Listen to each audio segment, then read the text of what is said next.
Hernia femoralis terjadi ketika jaringan lemak atau sebahagian usus mencuat ke arah paha atas bahagian dalam. Hernia hiatus terjadi ketika sebahagian lambung mencuat ke dalam rongga dada melalui diafragma. Hernia umbilicus terjadi ketika sebahagian usus atau jaringan lemak mendorong dan mencuat di dinding perut. Hernia inguinalis terjadi ketika sebahagian usus atau jaringan lemak di rongga perut mencuat. Sering saya ditanya seperti ini, Pak, bagaimanakah cara untuk mengatasi hernia atau turun beruk? Dan saya pun bertanya kembali pada beliau, hernia jenis apakah yang sedang dialami oleh Bapak? Beliau pun tidak bisa menjawabnya, karena beliau tidak tahu hernia jenis apa yang sedang dialaminya.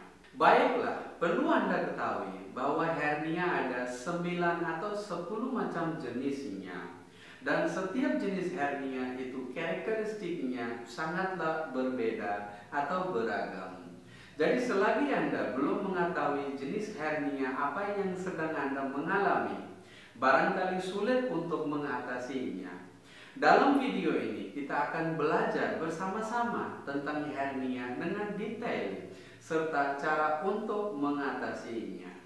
Assalamualaikum warahmatullahi wabarakatuh. Bertemu sekali lagi di dalam acara The Cure Home Remedy dan saya Syekh Muhammad Syafiqul Islam. Hernia dalam arti adalah turun beruk atau hernia adalah kondisi yang terjadi ketika organ dalam tubuh menekan dan mencuat melalui jaringan otot atau jaringan ikat di sekitarnya yang lemah. Jaringan ikat tubuh seharusnya cukup kuat untuk menahan organ tubuh di dalamnya agar tetap berada di posisinya masing-masing. Namun, ada beberapa hal yang menyebabkan jaringan ikat lemah sampai tidak dapat menahan organ di dalamnya dan menyebabkan turun beruk atau hernia. Jenis-jenis hernia seperti berikutnya. Ayo kita sama-sama pelajarinya. Yang pertama, hernia femoralis. Hernia femoralis terjadi ketika jaringan lemak atau sebahagian usus mencuat ke arah paha atas bahagian dalam. Jenis hernia ini sering terkena pada wanita daripada pria, termasuk wanita hamil, serta obesitas juga dapat terkena hernia femoralis. Yang kedua, hernia hiatus. Hernia hiatus terjadi ketika sebahagian lambung mencuat ke dalam rongga dada melalui diafragma, sekat antara rongga dada dan rongga perut. Jenis hernia ini pada umumnya dapat terjadi pada lansia ataupun usia atas 50 tahun. Jika seorang anak mengalami hernia hiatus, kondisi tersebut disebabkan oleh kelainan bawaan. Yang ketiga, hernia umbilicus. Hernia umbilicus terjadi ketika sebahagian usus atau jaringan lemak mendorong dan mencuat di dinding perut, tepatnya di pusat. Jenis hernia ini biasanya dialami oleh bayi dan anak-anak di bawah usia 6 bulan akibat lubang tali pusat tidak tertutup dengan sempurna setelah bayi lahir. Yang keempat, hernia inguinalis. Hernia inguinalis terjadi ketika sebahagian usus atau jaringan lemak di rongga perut mencuat ke selangkangan. Hernia inguinalis merupakan jenis hernia yang paling sering terjadi, bahkan pria memiliki risiko lebih tinggi untuk mengalaminya. Yang kelima, hernia incisional. Hernia incisional terjadi ketika usus atau jaringan mencuat melalui bekas luka operasi di bahagian perut atau panggul. Hernia incisional dapat terjadi jika luka operasi di bahagian perut tidak tertutup dengan sempurna. Yang keenam, hernia epigastrik. Hernia epigastrik terjadi ketika jaringan lemak mencuat melalui dinding perut bagian atas, tepatnya di ulu hati hingga pusar. Yang ketujuh, hernia esophageal. Hernia esophageal terjadi ketika sebahagian usus mendorong jaringan ikat esophageal fascia yang terletak di sisi luar otot rectus abdominis, yaitu otot yang membentang dari tulang rusuk sehingga tulang panggul dengan karakteristik benjolan yang dikenal dengan six pack. Hernia esophageal paling sering timbul di daerah sabuk esophageal, yaitu di sekitar daerah pusar ke bawah. Yang ke-8, hernia diafragma.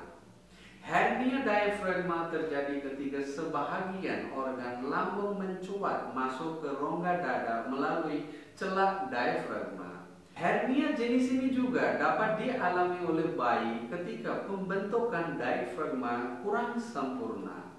Yang ke-9, hernia otot. Hernia otot terjadi ketika sebahagian otot mencuat melalui dinding perut. Jenis hernia ini juga dapat terjadi pada otot kaki akibat cedera di saat berolahraga ataupun olahraga ekstrim. Penyebab hernia. Hernia disebabkan oleh kombinasi antara kondisi otot yang tertarik dan melemah.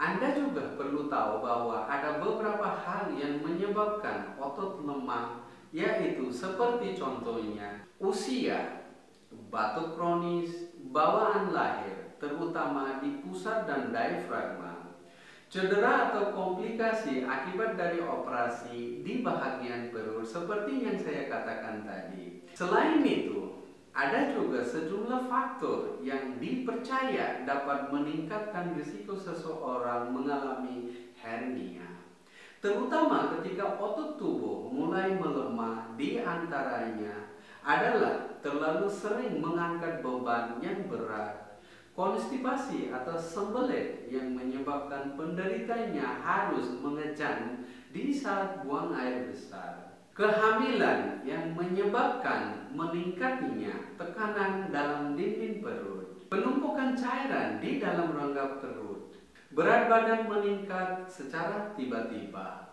bersin yang berlangsung lama atau bersin kronis. Penyakit seperti cystic fibrosis secara tidak langsung juga dapat meningkatkan risiko hernia. Kondisi ini dapat menyebabkan terganggunya fungsi paru-paru sehingga memicu batuk kronis. Gejala hernia. Gejala hernia bervariasi atau beragam, tergantung pada lokasi dan tingkat keparahannya. Hernia di perut atau selangkangan ditandai dengan munculnya benjolan atau benjolan yang dapat hilang ketika berbaring. Namun, benjolan dapat muncul kembali ketika penderita tertawa, batuk, atau mengejang. Gejala hernia lainnya adalah nyeri di area benjolan, terutama ketika mengangkat atau membawa objek berat.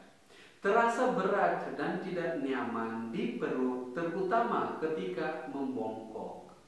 Konstipasi atau sembelit, ukuran benjol semakin membesar seiring dengan berjalannya waktu. Benjolan di selangkangan. Hernia hiatus juga ditandai dengan gejala nyeri dada, sulit menyelang, dan ulu hati perih. Sekarang solusi hernia. Seperti yang saya katakan tadi, saya sering ditanya bagaimana cara mengatasi hernia dan apakah ada cara untuk mengatasi hernia secara alami dengan bahan-bahan alami. Jawaban saya adalah no atau tidak. Tidak ada ramuan atau pengobatan sederhana untuk mengecilkan atau menghilangkan hernia. Tak kira hernia jenis apapun. Cara yang paling ampuh dan mudah adalah surgery atau operasi. Tapi ada cara untuk memperlambatkan pertumbuhan atau agar hernia tidak membesar dengan cepat, yaitu jaga pola makan dan gaya hidup yang sehat. Melakukan operasi hernia bukanlah operasi yang berbahaya. hanya operasi kecil saja dan tidak perlu khawatir, aman-aman saja. So, jangan takut untuk melakukan operasi. Mohon, jangan buang-buang waktu untuk mencoba ramuan dari online atau sosial media. Daripada mencoba ramuan dari online, lebih baik konsultasi dengan dokter atau ahli medis untuk mendapatkan solusi yang tepat. Banyak orang suka mencoba ramuan dari online, ideal itu barangkali kurang tepat. Bukan saya kata informasi dari online itu tidak baik, tapi masalah ini harus ditangani oleh dokter atau ahli medis. Ya teman-teman, mudah-mudahan video ini bisa bermanfaat bagi kita semua. Amin ya rabbal alamin. Assalamualaikum warahmatullahi wabarakatuh.